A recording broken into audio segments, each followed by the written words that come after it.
I gotta tell a quick story from last night. We were privileged to have dinner with our keynote speaker. We were thinking about it, and I was talking with Mr. Warfel, and we were like, when did this? We established that Hammerson is the pinnacle. That this second edition, this field guide, has become a pinnacle in Colorado herpetology. If you don't own this copy, you're not a herper or herpetologist in Colorado. I'm going to call it out right now. And if you don't have one, there's one. Go get it.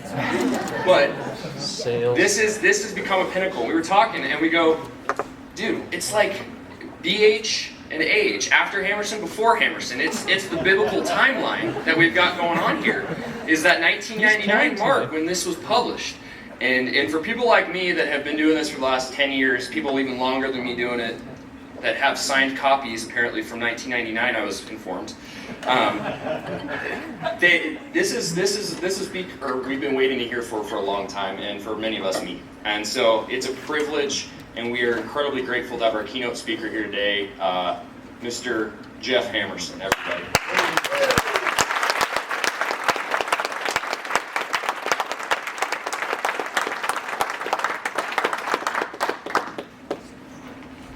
Let's see. Up here.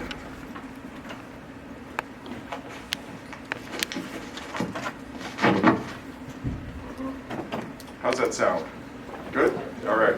It's snowing. Okay. All right. Well, this is amazing. I can't believe this. I mean, I'm literally blown away by how many people are here. When I go back to my beginnings with Colorado herpetology, we might have filled 2 rows here, maybe. I don't know. This is really exciting, and I was really happy when Hunter and Remy called me and contacted me and asked me to do this, and I just picked up immediately on their energy, and this is good timing for me too. So anyway, I'm so happy to be here, and haven't talking too much, so I'm going to try to get through this in an hour. But we're going to kind of look back and see how we got to where we are today in Colorado herpetology. So it's history. Oh no, you're thinking about history, but it's kind of interesting history, and I have to apologize in advance that I can't cover everything. I'm not going to people that I left out, things that I left out, I'm sorry. It just didn't work out to include everything that I thought was interesting. The first version of this presentation was twice as long. So I said, no, I can't do that. So I'm sorry about that. And then for your viewing amusement, I put in some pictures of what I looked like in the 1970s. So that should be just warning you. Okay, let's get started. All right, so indigenous people have been observing, recording images of amphibians and reptiles, especially reptiles, for thousands of years in this region. Colorado adjacent areas, some beautiful, beautiful images on the rocks. My favorite, and it's in my book, is the horned lizard on the Mesa Verde pottery. That is just so lovely, so exquisite. The lizards in Dinosaur are really nice too. It would be nice to talk more about that, but I think we have to move out of the ancient history and into about the last couple hundred years. So let's go back to the beginnings of really scientific herpetology in Colorado. And it began with this publication, Account of an Expedition from Pittsburgh to the Rocky Mountains, performed in the years 18, 19, and 20, under the command of Major Stephen H. Long, the Long Expedition. Okay, so this is a publication that was compiled by Edwin James. And for our purposes, these are the main guys. And they were all guys on this trip. Of course, Long was the expedition leader. Thomas Say is our herpetologist. He was actually the father of American entomology, but he was also a competent herpetologist. James was a botanist. He wrote pretty much the main report. And Peel was an artist naturalist. So what did they do? They came into Colorado along the Platte River, South Platte, in late June 1820, headed toward the mountains, crossed southward down to the divide, hit the Arkansas drainage, and then exited Colorado by 2 different routes. Say went with part of the detachment, he went along the Arkansas River. The other guys along James and Peel, they went southward down into New Mexico, was up there. State lines there, of course, weren't there then, but just for your orientation. Okay, so this report that James compiled contains what I would say is the most bizarre and baffling paragraph in the history of North American herpetology. Because he wrote that they found one of these along the Platte River, somewhere near the Colorado-Nebraska border. We would call that today a worm lizard. He very distinctly described it as a little snake-like thing, but it had 2 legs in the front. Okay, that's bizarre enough, really, because this is a Mexican species that never has been found this far north. It's not the right climate. The sandy soils are good. It's a burrowing species. But his next sentence, he claimed that they were so fast that they could barely catch one. Well, I mean, this thing is a burrowing animal. It's like saying you can't catch an earthworm. You know, it's like, so obviously he was a little confused. I think you know, James was a botanist, and I think he might have been smoking some of his botanical collections because these 2 sentences do not go together.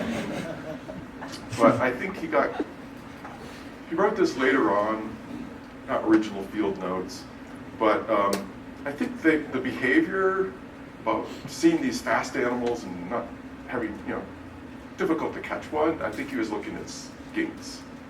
And if you take the legs off skinks, they actually kind of look like bipes. They look like this worm lizard. So I think he got confused. But he claimed they had in their hand, they wrote out a description of this 2-legged thing, they put it in a jar, preserved it, and headed off with a description of it and the specimen. Well, the specimen somehow disappeared, was lost. He never explained how it was lost. And then he also, well, the sad thing was that later on the expedition, 3 deserters from the group, 3 guys from the group deserted and took Thomas Say's field notes with them. So I was like, oh my God, I couldn't imagine that. So they lost the description too. So he just said, well, maybe it's there, maybe not. But they lost all the evidence. So this is a thing that lots of people have written about. Anyway, bizarre thing, and who knows what to make of it, really.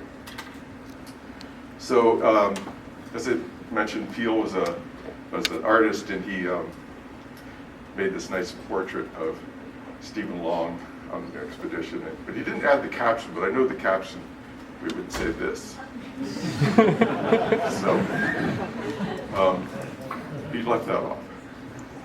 All right, so Peel was a nice field sketcher. So here's his sketch of a what? Yeah, what Thomas Say called a Myva tessellata, but we would call it today a checkered whiptail.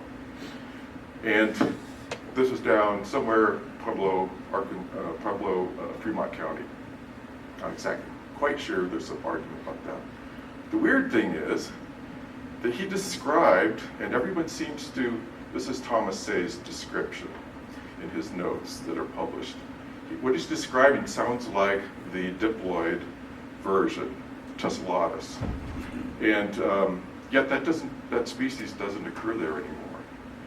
The triploid one, Neotessellatus, does.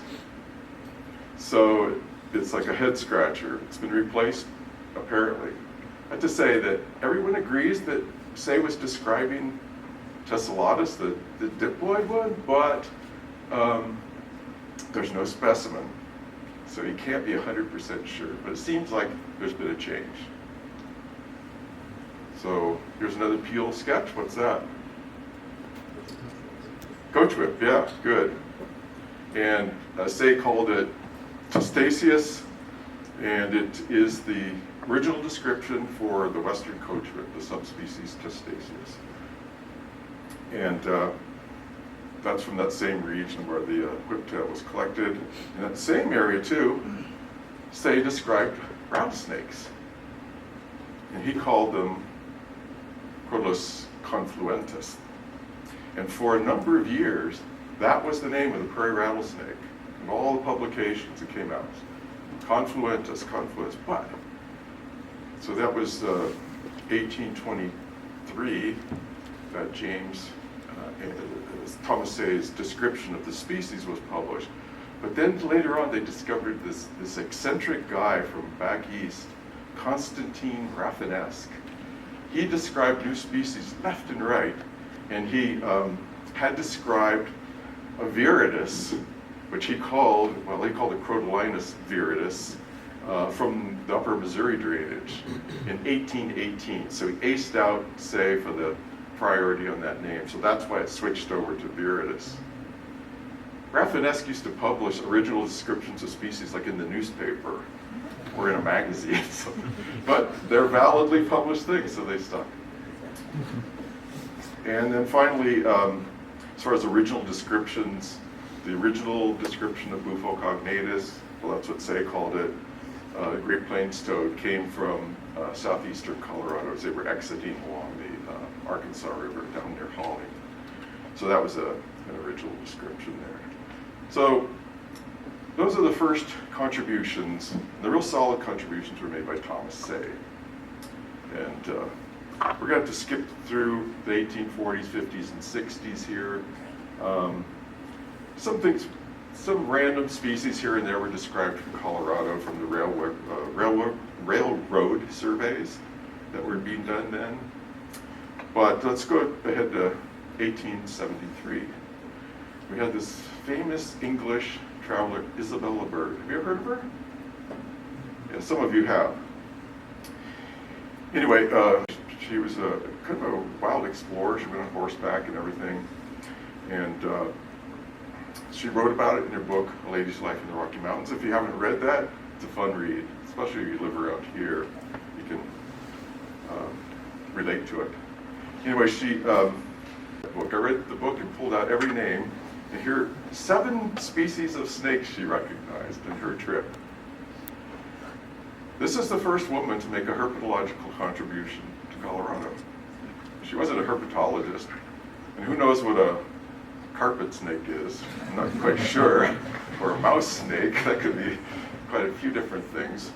But she probably was repeating what the locals were calling these different species as she was wandering around Colorado then.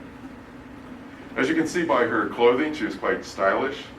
And as a matter of fact, if you go on eBay, today you could still find some of her clothing. You can obtain these. The sexy luxury leather jacket, perhaps. Or the other one, the silk dress was $28.90 for best offer. I mean, this is from historical relics. This is amazing. Anyway, that same year and the following year, after Bird's sojourn, these 2 big names in North American herpetology came to Colorado, 1873-74. They did some collecting, traveled around the state, and obtained various amphibians and lizards and snakes and things. And they brought them back to the U.S. National Museum, cataloged them there, and that's where they got into trouble, because they started, I think, mixing up their specimens and their data, because one of their records was of earless lizards from Twin Lakes at 9,600 feet in Lake County. Those of you who know that species might scratch your head and think that's maybe a doubtful record. And there's a whole bunch of others like that. So they added some errors to what we knew about Colorado herpetology. They started messing things up a little bit. And the ones they got right, they made because they made these errors, you think, oh, did they also make errors on the other ones that were plausible? Anyway, and then later on, both of those guys published big reports on herpetology of North America, and made all these big lists. And lo and behold, we find out from Yarrow and Cope that we have sidewinders here in Colorado and also desert iguanas. And it's because of penmanship. all about penmanship. These guys were reading labels, and some of them said C-A-L, and they read it as C-O-L, assumed C-O-L meant Colorado, spelled the whole thing out, and lo and behold, we have desert iguanas and sidewinders in Colorado. So, a few mistakes. All right, start the 1900s. This guy was a super, super careful field biologist. Merritt Carey. He did a biological survey of Colorado, including plant communities, life zones, birds, mammals, amphibians, reptiles. He visited all these places you see here and collected specimens, everything described to the day, to the place, to the habitat. He was the first one to put amphibians and reptiles in Colorado in an ecological context. He would just describe where they were, not just, near Twin Lakes or whatever. It was like detailed about the microhabitat, the habitat, and exactly where it was, what the date was, and all that. So he was really good. He had a strong mammal focus, so a lot of more data on mammals than anything else. And so he actually invented, as a mammologist, a new collection technique for spadefoot toads. And in his report, he mentioned that he was catching toads in mousetraps west of Rifle. So that was a new technique. These are the first Great Basin spadefoots ever reported from Colorado, and they were caught in mousetraps. Anyway, Carey was just amazing biologist. He did a biological survey of Wyoming as well. Sadly, though, he came down with something called bone tuberculosis and died before he was 38. Just really brilliant young man that just sad to see him go. All right, here is the first, let's say, Herpetology of Colorado. This publication by Max Ellis and Junius Henderson. Published in 1913, they did a small update in 1915. How many people have seen this publication? Oh wow, okay. This is the first attempt of putting in one place all the published records and known museum specimens for Colorado herps. And neither of these guys was a herpetologist, though. I give this a gold star because it was just like the first Colorado herp book, really. A small one, but anyway. It was pretty much listings. So Max Ellis was a fish guy, actually. He did the fishes of Colorado, and he wasn't here very long. Maybe a few years in Colorado. Did the fish book, did the amphibian and reptile book, went back to the Midwest and studied fish and freshwater mussels. So he disappeared. Henderson was a lawyer and became a county judge and eventually a law instructor at the University of Colorado Law School. But like all lawyers, he had a passion for natural history. And so he noticed that no one was really doing much with the collection here over at CU. And so he volunteered to take care of it and be like voluntary curator of a collection that might have fit on 3 tables here. It was small. But he spent the next 3 decades at the museum, really getting it into a respectable place. He was also a freshwater mollusk guy, and he also published papers on glaciers. So he was a well-rounded guy, a county judge and law instructor and would-be herpetologist. Anyway, so he was a big name at the museum down in Boulder. I mentioned that Max Ellis, even his short term here in Colorado, he collected the first specimens of cricket frogs near Ray back in 1912, 1913. And those got published in the Ellis and Henderson book. And the habitat was something like what we see here, This is my photo from the 70s. And of course, as many of you know, that species has not been seen since 1979. Has anyone seen it since 1979? Oh, anyway, they're gone. Perhaps a result of climate change, other things might be exacerbating that situation, but they've disappeared. There are some records from the South Platte drainage, but all of them are a little questionable. And I'm not sure the species ever really occurred in the Platte drainage, but anyway, this is a species that they reported on in Ellison-Henderson, and which we no longer have. The Ellison-Henderson publication was really important in doing one thing. It was making us aware of this guy, Arthur E. Beardsley. He was an Easterner, New Yorker. He went to Cornell, moved out here. We know that he was married in Trinidad in 1883. He was living there on Arizona Avenue in Trinidad. And he eventually got hired to work at what was then called the State Normal School, which later became called the State Teachers College in Greeley, and which later became the University of Northern Colorado. But he was on the faculty there right from the get-go. That school was open for business in 1890.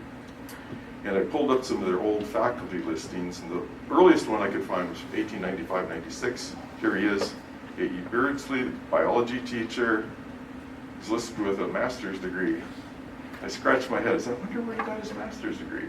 So I dug into it, and he got his master's degree at CU, studying protozoa around Greeley, but his degree was awarded in 1898. So I said, why does he have a master's degree listed on the faculty list? I don't know. Take your guess.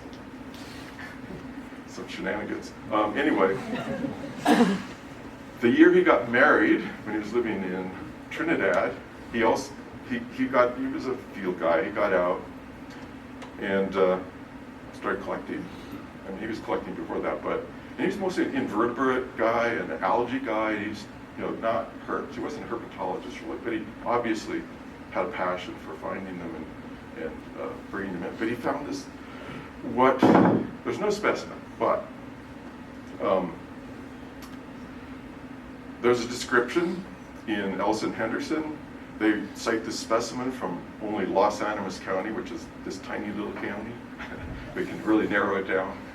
In 1883. And 1883 wasn't mentioned in the publication, but it's in the museum register at UNC. I saw it there, so that it hasn't been found since, of course. I've wondered maybe whether he mistook a terrestrial garter snake for this and made an error, but I don't think so. Are they still around, or were they ever around? It's a mystery. One of the species that's never been found again. He also found in that same year a green toad, and that one was listed near Trinidad, so a little better description, but still near Trinidad. Does that mean a mile away, or does that mean 50 miles away, or what? So we don't really know about that, but what I did once was go through all of Beardsley's publications on invertebrates and on protozoa and stuff, hoping that he would give away in there something about where he was in 1883 doing his collecting, but there was nothing there, no clues as to where to go. And of course, he collected, I say of course, and some of you might not even know what I'm talking about, and many of you are much more knowledgeable than others, I suppose, but anyway, he collected a canyon tree frog at Mesa de Mayo in 1886. And that was published in Ellison-Henderson. And it took over 100 years for anyone to find that species on the Mesa de Mayo again. So a lot of his records were actually, it took a long time to follow up and get additional specimens. Anyway, pretty great collector, I think Beardsley was, and I wish I knew more about him, and he apparently had his own collection, and then when he went to the normal school, the St. Teacher's College, he brought it with him, and it resided there and was destroyed. But the museum register still exists. It's still there, right? Yeah. Really interesting to go through. I couldn't come back to that a little bit. All right. 1924. This guy, Gilmore, was the head of the biology department of Colorado College. He conducted the first really high caliber life history study of any amphibian or reptile in Colorado. And he studied spadefoot toads, which were common around Colorado Springs. And he had some really great illustrated life history, the development, the age, and then he showed some of the carnivorous morphs of the spadefoot tadpoles, just really great stuff. This is 100 years ago, and nobody had ever done anything like that in Colorado before. So he was a groundbreaker. There was one little study of tiger salamanders that might qualify, but this one impressed me. Helen Thompson Gage, as it says, curator of amphibians at the University of Michigan. She was the first professional female herpetologist to do field work here in Colorado. She collected in and around the San Luis Valley near Walsenburg in 1925. She was the real deal. She wasn't just like a technician. She described new species. She became curator at a major Eastern museum, where in that was the male bastion.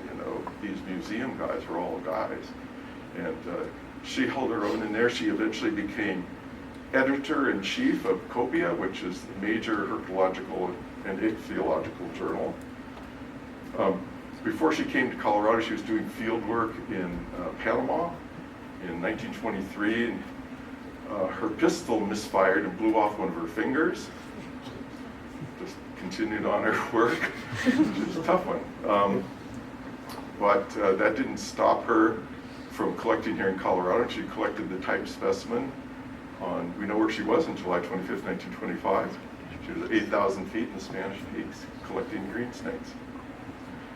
So anyway, kind of a interesting person. I wish I'd been able to meet her. She did live until 1976, so could have. But anyway, she was a good multitasker, obviously. Here's the old-fashioned version of having many tabs open on your web browser. And almost every picture of her, too, she's got like these stacks of stuff going all at once, so it's good. All right, let's go to the early 1930s.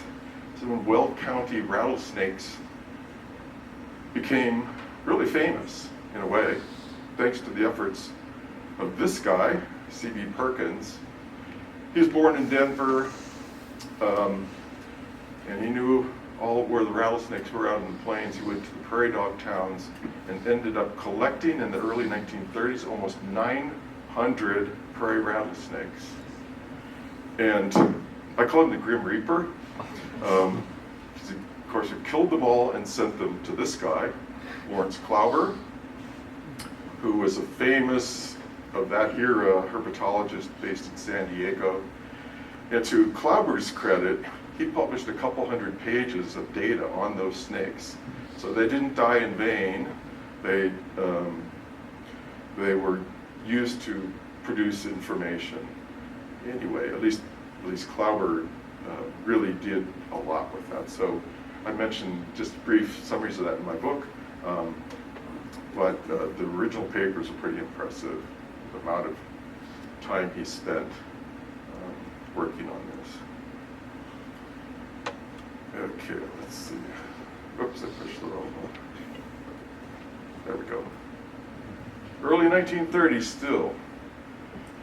And I know some of you have looked for this snake in Colorado, but there's only one instance of it ever being collected, and that was in 1931 by Lewis Berry. down in Furnish, not Furnace Canyon, but that is the right place because the Singer Boys Ranch was in Furnish Canyon in Baca County. Collected 14 western ribbon snakes there. Well, nobody's found them since. Anybody find one? I went to Furnish Canyon several times looking, found everything else, but not that species. So this is one that apparently is extirpated, but you never know. There's still little canyons down in there that haven't been thoroughly explored, so, but maybe not. So Louis Berry, I don't really have much information on him, although he was kind of connected with the Natural History Museum in Denver, which has changed its names many times. It used to be called the Colorado Museum of Natural History. So here's Furnish Canyon, a couple shots from the 1970s, a stock pond there, I looked all around that. Back in the background there, there's a little creek there, I didn't get a very good picture of it, but I looked all up and down there, couldn't find it. There's a big name in Colorado herpetology, Paul Maslin. He got his bachelor's degree and master's degree from Cal, UC Berkeley, and did his doctorate at Stanford. And you shouldn't hold that Stanford degree against him. I mean, after his tough years at Berkeley, he probably needed a rest, so he went to Stanford. Anyway, he, sorry about that. Where did I go to school? Let's see. So he spent 2 years, Maslin did, here in Fort Collins, which was called Colorado A&M then.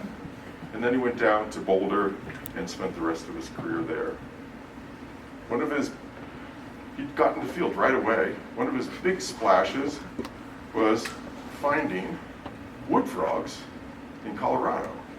This is disjunct from, wood frogs are all over the eastern US, but then in the west, these little patches in the mountains.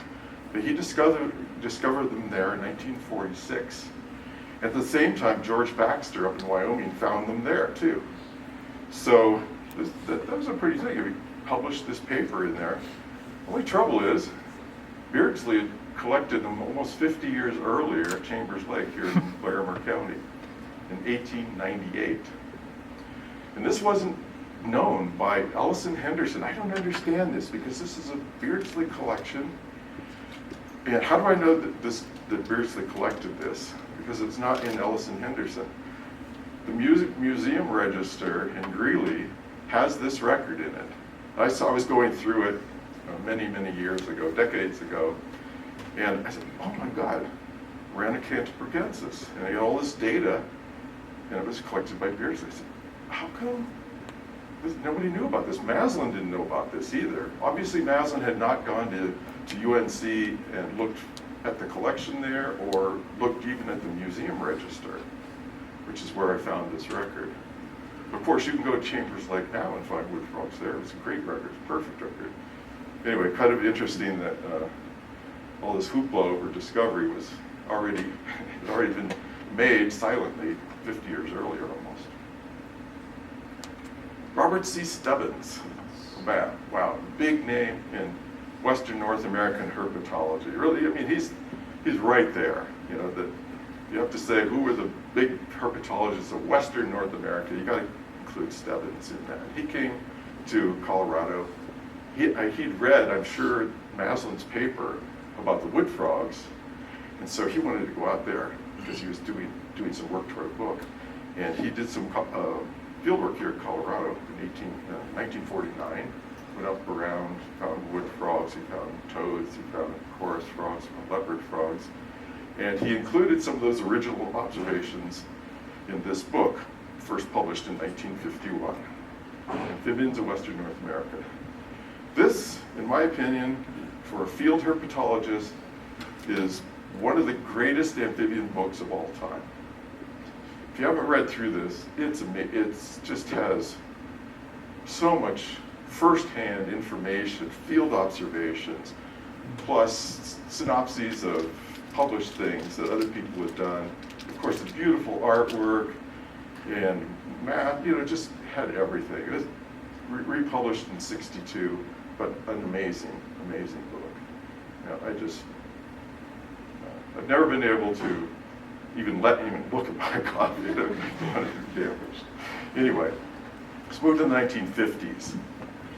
Maslin had been here, of course, and he was collecting a lot of lizards, and he noticed this very distinctive population of lizards here along the Front Range, out into southeastern Colorado. They had these red lips and chin, and quite distinctive from the prairie-dwelling, sand-living lizards that lived out in eastern Colorado. And these were on the rocks. And he published this new description. And I decided not to go into the taxonomic issue, but this species has been sunk prematurely in my opinion, because it doesn't interbreed with the other ones in the Plains region. They're completely separate. This is genetically based variation that's completely different than the Plains ones, which don't look anything like this. But a few genes here, a few genes there, over a broad scale, come up with a clade, and now this species and the other one that it doesn't breed with are now the same species. And the ones that these interbreed with to the south in southern Colorado are now a different species over there. Anyway, I'm getting started on something I didn't want to get into, but you haven't heard the final word on this. The taxonomic situation right now for these lizards, to me, is way too superficial and is missing something important. Maslin's big splash really was his annotated checklist, 1959. In a sense, it's a new version of Ellis and Henderson, their 1913. He included all the published records he knew about for Colorado, and he also included all the specimens in the CU Museum. So it was kind of a landmark and a summary of everything, bring everything up to date, so we knew what had been collected where and all that. Incidentally, in this publication, Maslin accepts the worm lizard as a real possibility in Colorado. I won't say any more about that. In the 1960s, Maslin turned his eye toward whiptails and became really the leader in studying whiptails, and his grad students and others were jumping on board. As a matter of fact, the 1960s is like the beginning of the grad student herpetological jamboree, because all of a sudden there were all these grad students here, down at CU, and other places doing dissertations on amphibians and reptiles. And Maslin's students at this time were doing mostly whiptail work. But there was so much information produced beginning in the 60s by grad students. One of the grad students, Jack McCoy, studied whiptails over in Mesa County, and he also did, while he was doing that work for his dissertation, he published a nice paper on leopard lizards, natural history study there. So that was really nice contributions. Others were studying the parthenogenetic whiptails in the 60s. Dick Zweifel at the American Museum of Natural History did a kind of really seminal study of the variation in checkered whiptails, and then a bunch of Maslin students jumped on board and were also doing studies of those. And ultimately it led to, decades later, the recognition of a second species. So the diploid and triploid versions of the checkered whiptail back in '97 were split apart as separate species that you're probably all well aware of. Here at Colorado State, Dave Pettis was the herpetologist who had a lot of grad students, but they didn't work on whiptails, they worked on frogs mostly. So a lot of people working on frogs. Just some of the names of the old guys who produced a lot of the first detailed information. Al Spencer studied chorus frogs, Corollas bagdonus, studied wood frogs. Some others were studying both plains and northern leopard frogs. And here's a list of some of the people who were here working with Dave Pettis, who did graduate work on frogs. So things going on in the frog world here in Fort Collins. This guy turned his attention to Colorado herps in the 1960s. This is a picture of him in Guatemala in 1939. At that point, he was already well known due to this publication, Amphibians of Kansas, which is very relevant actually to eastern Colorado, a mere 151-page paper produced in a professional journal by a 21-year-old. He was a prodigy. Actually started publishing papers in his teens. And anyway, so Hobart Smith and Maslin and Brown published this paper. It's kind of an update from Maslin's 1959 paper. And notice though that when Hobart published this paper, he was still in Illinois. So he was working on new records for assembling all these new records for Colorado herps, but he was still in Illinois. He didn't move to Colorado until '68.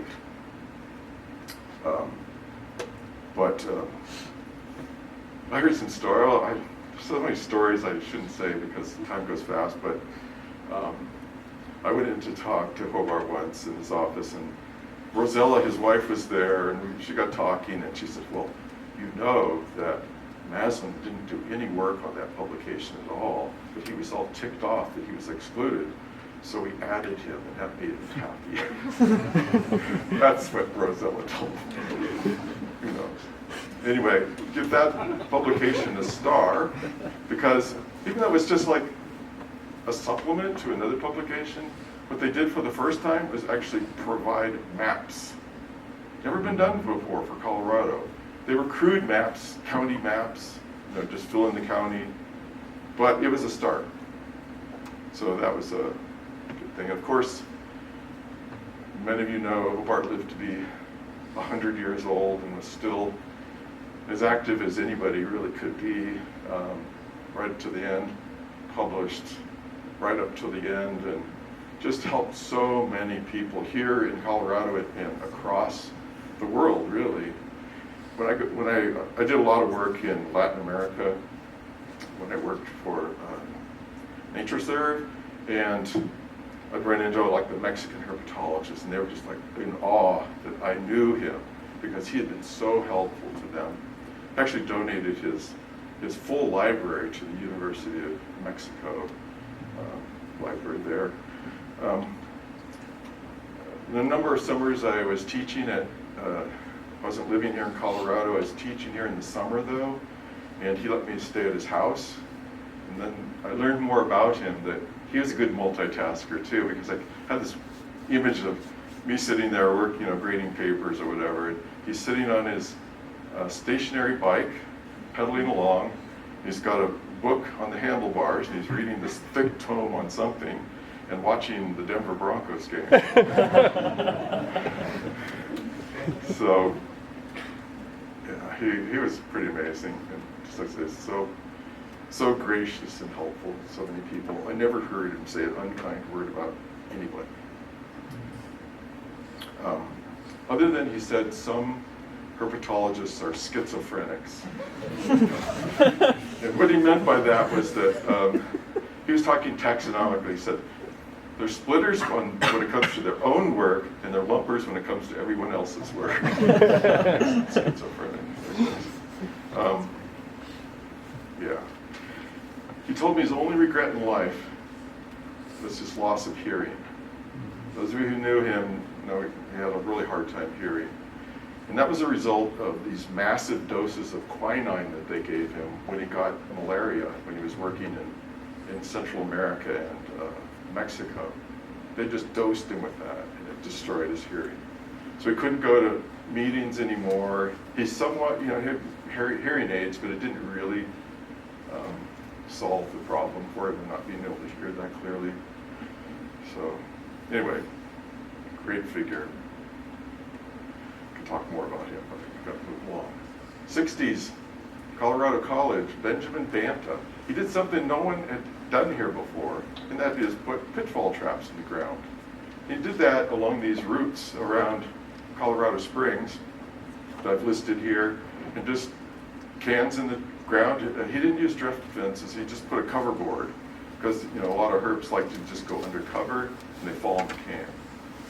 And he published lists of things that he found. So that was kind of groundbreaking because nobody was doing that, and he got some good elevational data from that. Charles Douglas did a kind of summary of what we knew about herps in Mesa Verde, and he didn't produce a whole lot of new information, but he did find the first skink found in Montezuma County. So a little contribution there.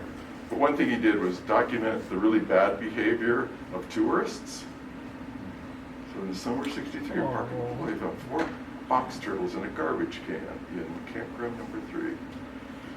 So unfortunately, as you know, these turtles get picked up, driven west.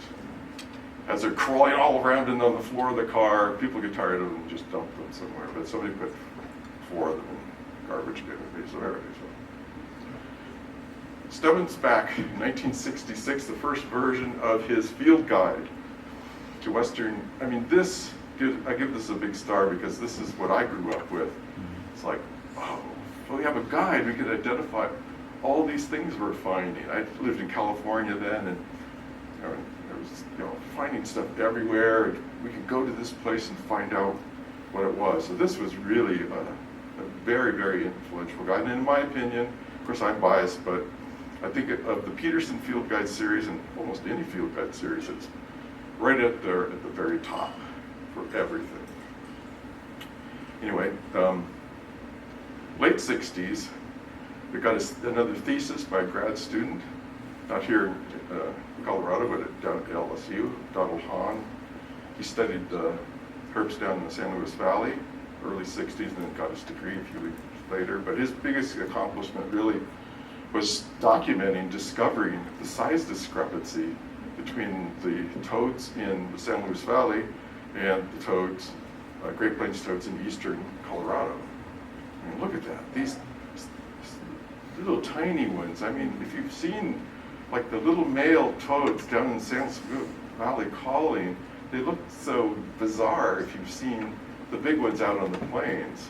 And the females too, like they're little tiny things versus these gigantic females. Anyway, that was a pattern that he discovered, and he also discovered the same pattern in shorthorn lizards.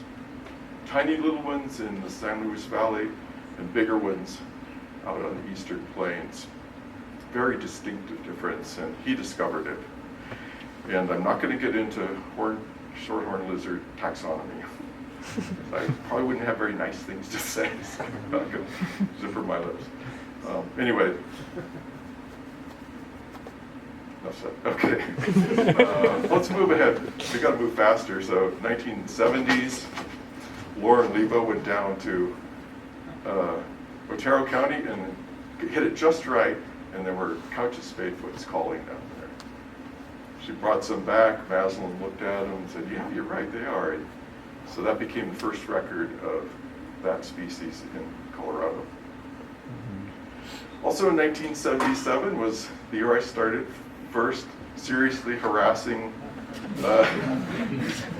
amphibians and reptiles in Colorado. Here I am in my Salvation Army field shirt and with snapper, obviously. So that was when I started my graduate work here and really seriously following things. But I've been here lots of times before on camping trips. My dad was a teacher, had the summers off. We would camp all over Colorado, and I remember catching lizards and snakes here when I was, that big.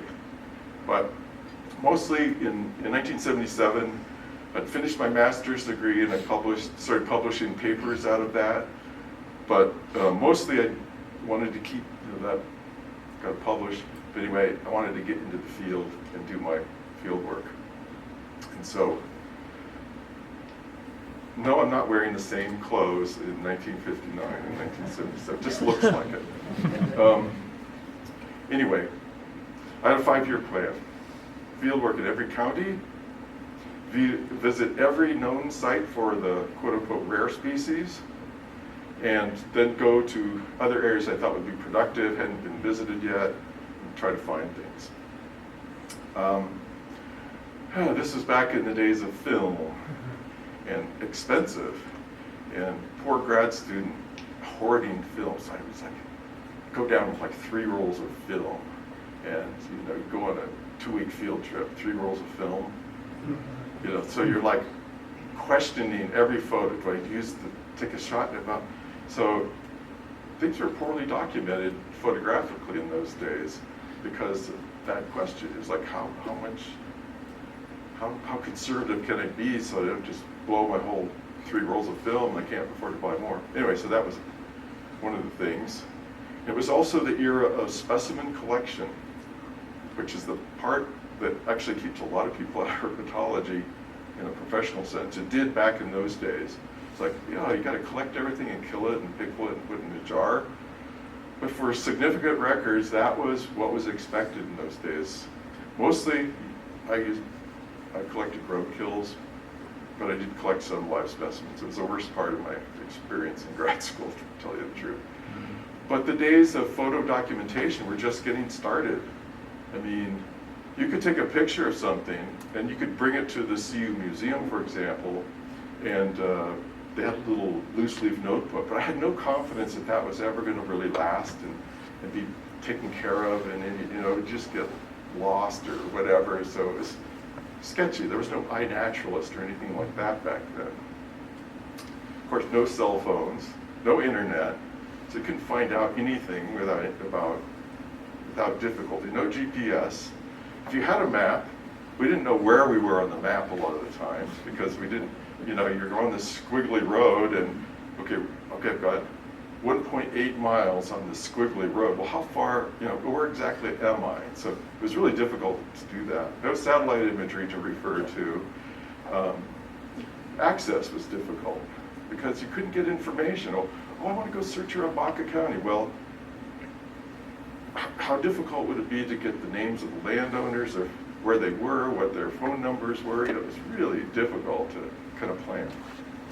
But one thing I did have was a habit of taking detailed notes about everything I saw. And this started back when I was a student at Berkeley, and these are notes from '72. Really? 52 years ago. Anyway, a field trip with Stebbins, and they forced us, the TAs and the professors, to take detailed notes. And so we got the habitat. Everything we found, we took detailed notes on. Here's a note card from when I got here to Colorado, just an example from '78 here. Some Great Plains toads from Boulder County. Actually never been found in Boulder County before. But I have notes like this for all of my herp observations in Colorado since '77. Thousands and thousands of records. But incidentally, here's that 1978 site, just outside Louisville. This is in the 1970s, the Louisville Superior exit off of US 36. The next year I found the toads down here at Cowdrey Reservoir. Think farmland, crickets, frogs, silence. Here's what that area looks like today. The bottom left circle that's Cowdrey Reservoir. This is what Cowdrey Reservoir looks like today. I renamed it. And on the other side of the road, there are 2 5-acre parking lots. It's like when I go by that area, I can't even look over there anymore. But anyway, things have changed. You all know that. You live here. It's hard to go back to sites where you remember the toads calling there and you're crouching down taking pictures of them. And now it's fast food. I did a lot of field work on my own, but I also went on trips with the Colorado Herp Society, Comanche National Grassland, this scruffy group here, 79. Sometimes the field trips, the Herp Society field trips ended up just being 5 people. Lauren Levo, Steve Wilcox there with their daughter Jody, Beth Lakeman, the first zoologist for the Colorado Natural Heritage Program, there with them. And we're standing in the Cimarron River. It does get water sometimes. Anyway, speaking of Lauren, she did her master's degree on leopard frog reproduction at Sawhill Ponds, but not many people know that she also helped out with the celebrated jumping frog contest of Boulder County. You can see this is the high jump event, and I looked very closely, and every frog that cleared the bar used the Frogsbury flop technique. Held it. Okay, so in the field, that's fun. But I also wanted to see what other people had collected and what had been removed from the wild and put in museum jars. So I went to all the museums that had big collections, big ones back east, these institutions. I did this major bus train expedition through this route, all on public transportation, Greyhound and Amtrak. So what to tell you the truth, I cannot tell you, I can't imagine how I did that. Like getting the train schedules coordinated with visiting, pre-planned visits to museums where the curators were waiting for my arrival. And how did I do that? I really don't know. But crazy, crazy trip. And eventually crossing over and coming back to Colorado after going to KU over in Lawrence. And lots of stories to tell from that, but you can't go there. I'm going to go too long anyway. Also went west, went to the Museum of Vertebrate Zoology, where Stebbins was, my old stomping grounds at Berkeley, visited the collection there. This is the building where I sat next to Patty Hearst in comparative anatomy several months before she was kidnapped by the Symbionese Liberation Army. Interesting sidelight. But most of the time I spent in the Hunter building at CU, looking at specimens there. That's where the collection was. That building's now just removed, but anyway, many, many months inhaling formalin-laced ethanol. So if you notice any peculiarities about me, that's probably why. Eventually, I looked at 17,000 specimens in 16 museums, and then assembled records from 12 other museums that I thought, using only the ones that I thought were really well, probably well identified. If I had any questions, I would call the herp guy there and say, hey, could you check this specimen? I'm curious whether it's correctly identified. Anyway, did that, got all that information. And again, I felt good about doing that because then all those specimens that were just languishing in jars got used for something productive, I thought. Still field work was going on, Mesa de Maya in, this is Willard Loudon, to try to point to some good spots to go. 81, I became a father and quickly discovered how hard it is to bend over and look under rocks while carrying a kid on your back. And it's like, oh, they dump out, don't they? So I had to come up with a scheme to overcome that. And so I figured if you can teach a dog to stay, you should be able to teach a little human to stay. So we set the tent up, stay. And she usually would stay for a little while until she kind of wondering where everyone went. But she assures me today she has no separation anxiety by leaving in a tent like that. Worked out fine. Okay, so 81, I got to wrap it up. I've got to get my thesis analyses done, produce maps. I produced spot maps like this, the first one's ever done for every species, and actually did it. Finished up my dissertation, CU, got that done, and you can see how impressed my daughter is with that accomplishment. But around this time, I was on the Non-Game Advisory Council for the Division of Wildlife. Division of Wildlife then. And I talked to John Torres, who was the director then. Hey, I'd like to do a book on amphibians and reptiles in Colorado. What do you think? And he said, it's a great idea, but we don't have any money for that kind of thing. And I'm thinking, yeah, hook and bullet. Let's see. No, so I said, okay, well, so I started looking elsewhere. And then a couple of weeks later, John calls me back and says, I found some money, we can do it. But you have to have it all done in 6 months. What? So I did. I worked like mad for 6 months, put together the photos, the text, everything. And Jim Bennett with the Division of Wildlife at that time was instrumental in kind of help making this happen. And we got the first edition out of the book. And so I was like, okay, got it done. Wasn't perfect, but it was pretty good, I thought. And so then go into the mid-'80s, and most of the field trips in those days, I had kids a lot. Not all my own, but they involved kids. Just a natural thing to do. You know how important it is to introduce kids, especially snakes, to them in the right way so that they, be relaxed like these kids are and not have this kind of experience, which is often mostly what goes on. And yeah, so when you find a snake, you should really be grateful. Like these two guys, it's kind of like when an athlete scores a big goal, they look up, thank for their, anyway. I'm going way too long here, I can see, but we'll just go as far as we can. Early 80s, 90s, 80s and 90s was the time when we knew amphibians were disappearing from pristine areas in Colorado and other places, but we didn't know why. Was it acid rain? Was it UV light? Was it climate change? Was it some introduced organisms or some environmental stressors suppressing immune systems? We didn't know, so everyone was running around. Well, I was running around trying to find amphibians in all these different places. Other people were studying these various ideas of what might be going on. So there was a lot of stuff going on with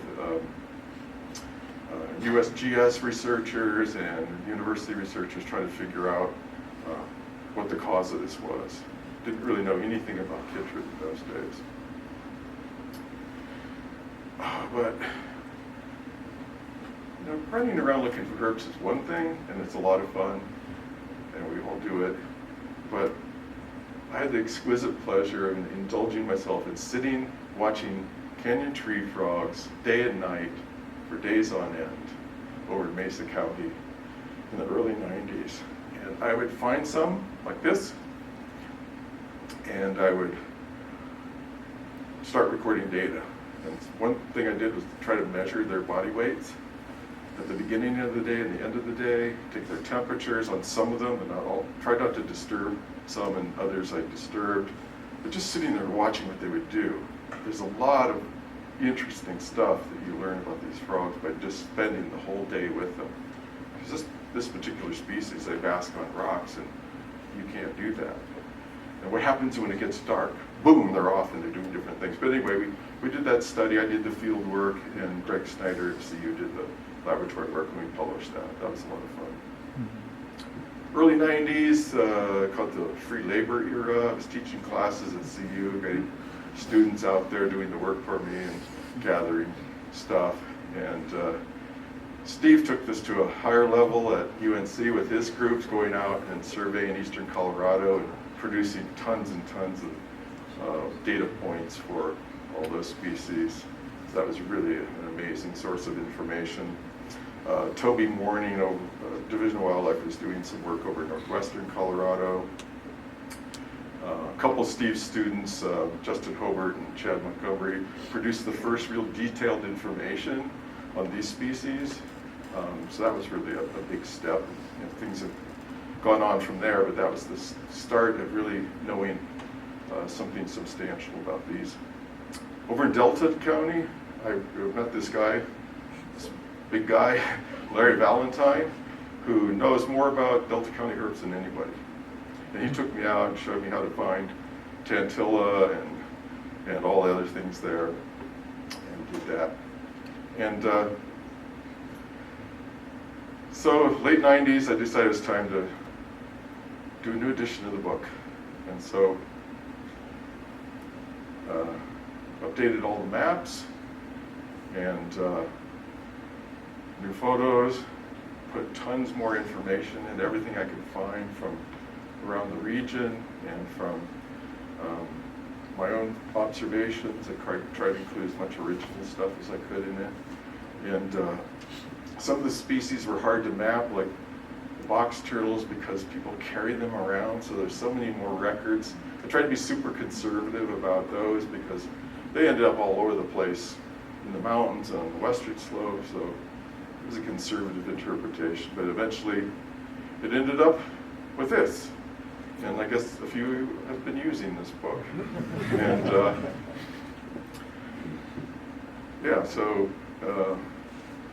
that was, I want to acknowledge Chuck Luffler of the Division of Wildlife, who was very helpful in getting some DOW support for publication to make it. I said, I want it to be this. I wanted to have sewn in pages so that the binding doesn't break. I wanted it to be all color. I wanted to include all this stuff. And because the Division of Wildlife contributed some funds, I pretty much had everything I wanted. And I think it came out okay. And I think I'm going to have to stop there because we're right at noon.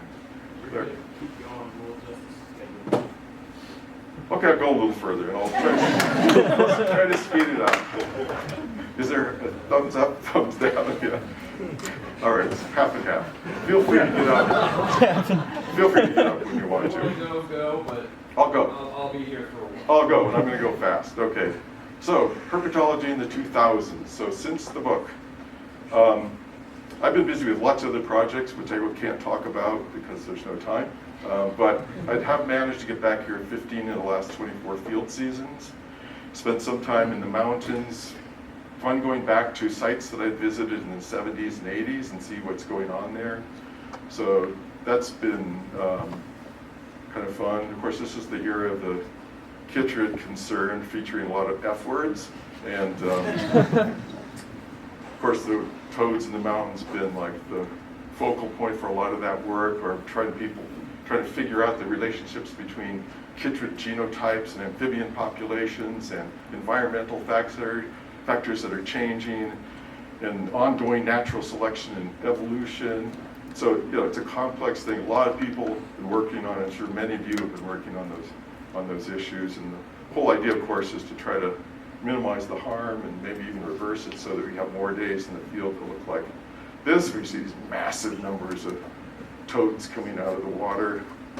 Over in northwestern Colorado, I've done a lot of time over there actually in the last couple of decades. A lot of rafting on the river. I can tell you leopard frogs are doing okay along the river, especially go up the Yampa.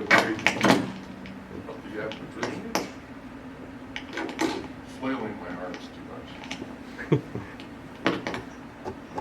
Let's resurrect this. And just so you guys know, while he's doing this, we're just going to I want to finish this presentation.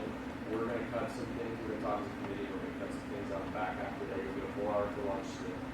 And we'll resume. So just keep going. Power through it. Okay, we're going to power through it. Question, anybody seen any bullfrogs in northwestern Colorado?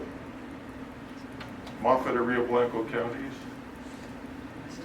I've got a couple old records, but I have no idea what the current situation is. Yeah, down farther south, yes, but up there, I think they might not be there anymore. Of course, gopher snakes are ubiquitous. Rattlesnakes are pretty widespread too, but the variations, oh man, every time you find a rattlesnake, it looks different. Over the northwest and the western part of the state. Here's some examples. There's Moffett County. Moffett County. Moffett County, that's a big snake. Rio Blanco County. Rio Blanco County. That's also Rio Blanco County. Mesa County. That's on the Dolores-San Miguel County line, so getting more southwest. And nudge into eastern Utah, that's also eastern Utah. Anyway, people are trying to fit these localities and snakes into a taxonomy that is challenging, to say the least. And we heard a little bit about that earlier. Anyway, it's an interesting area that has deserves further attention. Racers common along the Green River as it cuts into Colorado, but it's patchy along the Yampa, Great Plains. Rat snake, for decades we've been able to find it at Jones Creek in Utah, just outside of Colorado along the Green River there. And then recently Tim and others have found also at the gates of Lodore. But this species probably occurs in between and probably goes up to Yampa some distance, but I don't know how far. Species we need more information about. And of course, the infamous rubber boa, one sighting from Colorado at Echo Park here, the Yampa Green Confluence, 1979. The closest record I know about is in kind of northwest of Vernal, Utah. But anyway, and then hognose snakes in Moffett County. Well, there's a good publication. You read the publication. It sounds very convincing. And the lead author on it was Roth, Jan Roth, and Hobart's name is listed there. He wrote the article. But the specimens were provided to him by others. On faith, he accepted that information. Subsequently, I've received some information that casts doubt on whether those specimens were actually collected in Moffett County. So I just opened it up as an area to look near Mayville. There's some sandy habitat there, but don't know if it's there. Of course, West Central region, Mesa County, is always a great place to go because the big, beautiful collared lizards are there. And that's a botfly that this one's got in its mouth. Beautiful skin. I love the skin of reptiles. And of course, big appetites. And I can't believe, really, but this leopard lizard had ingested a whiptail that was very large. And Jack McCoy actually found a whiptail, a leopard lizard that choked to death, swallowing one of these big whiptails. So I didn't get to spend hours with this because people were leaving in my vehicle. My ride was leaving, so I had to leave this, so I don't know how it ended. The snakes over there, still can find these, but they haven't been adequately assessed. They're scattered around, but there are plenty more localities that we need to find. Same with black-necked garter snakes over there. Few places, but like, what's going on with them? They show up here and there once in a while, years between sightings. I don't know. Needs more work. And Southwest, this is one where we have canyons, we have some plains, we've got a lot of reservation lands there, so access is a little tight, but some of the habitats in southwestern Colorado look like this. Good places to find desert spiny lizards. Of course, Montezuma County is the only place. Maybe they nudge into Dolores. Another beautiful lizard with beautiful skin. Lesser earless lizards are there, but we need more information on those. We can still find king snakes there, glossy snakes, mostly on roads though. We have an idea, where they are on the roads, but getting away from the roads is another story. Finding them then becomes extremely difficult. And with all the casino, oh man, that's one thing that I've noticed. I noticed even a long time ago with the casino traffic on those roads creates many, many more road kills. And it also makes it a less pleasant experience to hunt the roads for what might be crawling about. And do coach whips occur in southwestern Colorado? Maslin says he saw one. He saw one at the mouth of Yellow Jacket Canyon. Madison wasn't one to just say, oh, I saw this, you know. He really said he saw one, and he published that. He felt so confident about it. There is a specimen from Yucca House National Monument, which is not too far away. Al Spencer sent me this photo of a coach whip collected in 1965, but I don't know.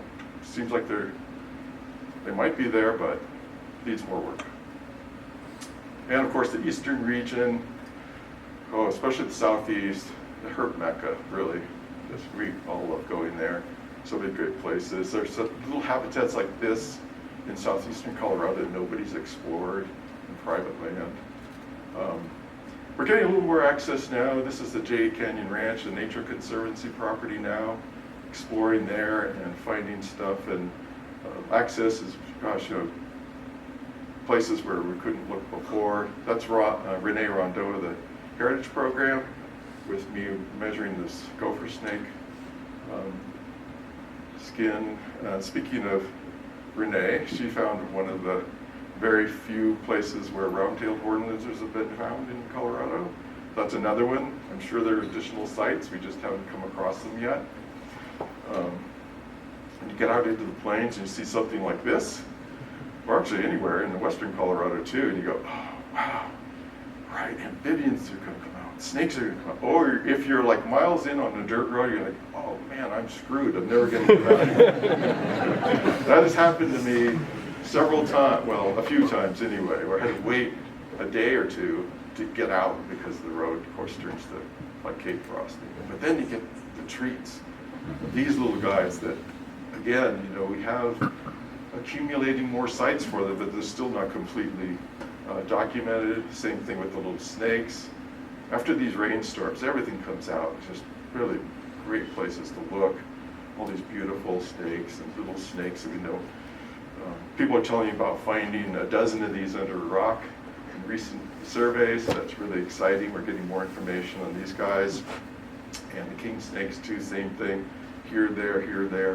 We really don't know everything about them. The rivers are great to look around. You're going to probably find a water snake, and you might think, oh, it's just a water snake. But there are places along the Platte where it's not really well documented. For example, you could, I'd love to look at the skin of reptiles. So if you catch one of these water snakes, of course you're probably going to be bitten and smeared with smelly secretions, but you get to see the belly. It's so beautiful. Hey, I'll send you out to Sedgwick County. That's the South Platte River running along there, and you're going to find water snakes there. But there's no published records for them there yet, unless somebody found them this summer. Sedgwick County. Go to the little bridge south of Ovid. Get out of your car. Let's go find them. They're there. Yellow mud turtles. This bugged me. This is a 99 map. I said, how come there aren't any on the Rickery River? No records from that? You can see how few there are to begin with back then anyway. So I was happy when Chris Pegg invited me out to go to the Fox Ranch on the Rickery River. Lo and behold, we found mud turtles there. So there's still lots of places for those guys. Looking along the Arkansas River, that's that corridor, just so productive. And we've been waiting a long time until some of you finally got it. Eastern hognose snake along there after 75 years of a questionable record. Now we know there's not just one, too. There are multiple sightings now, so that's really exciting. And to wrap it up, of course, soft shells have made a big splash in recent years. And until recently, we thought we had one species, a spiny soft shell. And lo and behold, thanks to the efforts of COPARC and others out there, you guys, we know there are two species. Both spiny and smooth soft shells are here. So that is like, wow. When I found that out, it's like I could barely stop myself from getting in the car and driving out to Colorado. But raises the question, when did they get here? How long have they been here? What's going on? To me, this is the most interesting herpetological discovery since 1999. specimens here and there. This is like a whole, and this is just like not just on the edge of Colorado, they're in Colorado. So really, really quite fun to find that out, see where that goes. And to wrap it up, I want to acknowledge you all and everyone in PARC and COPARC and just really reinvigorating Colorado herpetology. You really have done that. I could sense it from the first email I got from Hunter, and then from Remy too. They're the ones that lined this up for me to be here. I just picked up on it really fast and started looking into, well, I keep tabs, obviously, of all this stuff anyway, so I knew what was kind of going on, but I just want to hats off to all of you, and to just see this group, I can't believe it. It's just like, just so thrilling. And so that'll kind of take us to the end, I think. And thank you.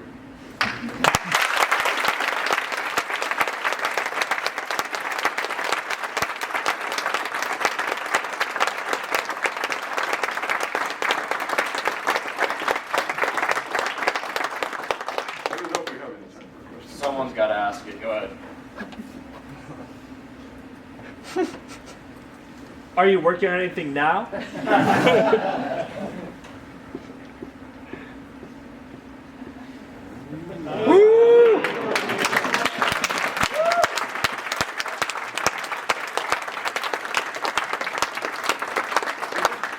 didn't stage that, but I knew something. Anyway, this is at the beginning stages, and what I propose is that I would like to engage the efforts of any of you out there who have contributions to make. And depending on the level of your contributions, you'd be completely acknowledged. I'm looking, for example, for species account co-authors in some situations, so that would be appropriate. But any kind of information that, well, you know, it's in the second edition, so anything that like adds to that, expands it, corrects it, whatever it may be, all those contributions will be fully acknowledged. And so I'm looking at this as realistically probably 2 to 3 year project, and we would have to line up the support, I think, of Parks and Wildlife and perhaps some other entities that might be interested in having a new updated edition. And I also propose that we somehow try to link this effort with the COPARC website so that there's a nice intermingling of functions and information and all that. So anyway, that's what I have in mind, and I appreciate any and all of your support with that, and I'm sorry for going for so long and interrupting onto your lunch, but anyway, so that's the answer to that. Thank you. Awesome. We got one question and then we're going to go. It's kind of silly, but what's your favorite amphibian species in Colorado? Let's see, I think there's 16 or 17 of those. No, oh, I'd say canyon tree frog is right up there, only because I've spent so much time with them, just sitting with them. Literally, as far away as Hunter is and I, just spending that. But it's hard to say, really. Favorite reptile?